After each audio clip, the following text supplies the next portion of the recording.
ওয়াসার কাছ থেকে ঢাকার খালগুলো সিটি কর্পোরেশন বুঝে নিলেও কার্যকর পরিকল্পনা প্রয়োজনীয় লোকবলের অভাবে গত ৩ বছরে এর সুফল মেলেনি।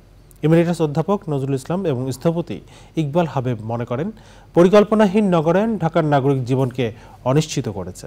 ঢাকার চারপাশের নদী, খাল ও জলাধারগুলোকে সচল করা জরুরি।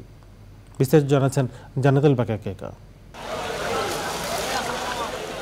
ভরা বর্ষা মৌসুমে বৃষ্টি হওয়া নিতান্তই স্বাভাবিক ঘটনা, অথচ শুক্রবারে বৃষ্টিতে ডুবেছে পুরো শহর।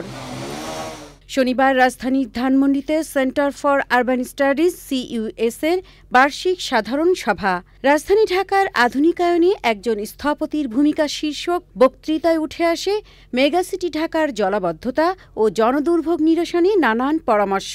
সিটি কর্পোরেশনগুলোকে ওয়াসার থেকে এই পুরো খালের জলাধারগুলোকে নিয়ে সর্বাঙ্গীন ব্লু নেটওয়ার্কের মাধ্যমে একটি সার্বিক ড্রেনেজ পরিকল্পনার দায়িত্ব থেকে অব্যাহতি দিয়ে সিটি কর্পোরেশন আমরা নিতে বাধ্য হয়েছি। তাদের জনসম্পৃক্ততাহীন ১, ২ পরপর দুটো ১০ বছরের প্রকল্প অনুমোদন করিও সেটা করতে না পারার ব্যর্থতার জন্য।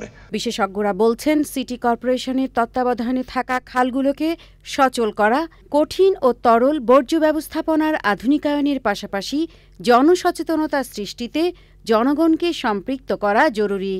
নদী সচল থাকবে, নদীর সাথে সংযোগকারী অন্য শাখা নদীগুলো সচল থাকবে, যাবতীয় যে খাল সেগুলো এবং যাবতীয় জলাশয় সেগুলো সংরক্ষিত হবে। 1996-এর যে plan DMDP Dhaka metropolitan development plan, Shawkat Ali Khan যেটার প্রধান ছিলেন পরিকল্পনাবিদ, সেইখানে ওই রিটেনশন পন্ডগুলোর কথা বলা আছে এবং ফ্লাড ফ্লো জোন ইত্যাদি আছে।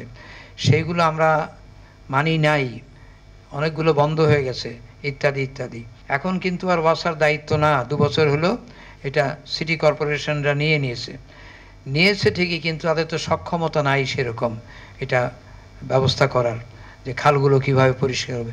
ব্লু নেটওয়ার্কের মাধ্যমে ঢাকার চারপাশে নদী ও খালগুলোর মধ্যে সংযোগের প্রস্তাবনা থাকলেও খাল দখল, কালভার্ট ও ব্রিজ স্থাপনার কারণে সেই সংযোগ চালু করা যায়নি। জান্নাতুল বাকিয়া কেকা, চ্যানেল আই, ঢাকা। এখন জন্ম সনদ দিয়ে খোলো বিকাশ স্টুডেন্ট অ্যাকাউন্ট। নিজের বিকাশ নিজে কর।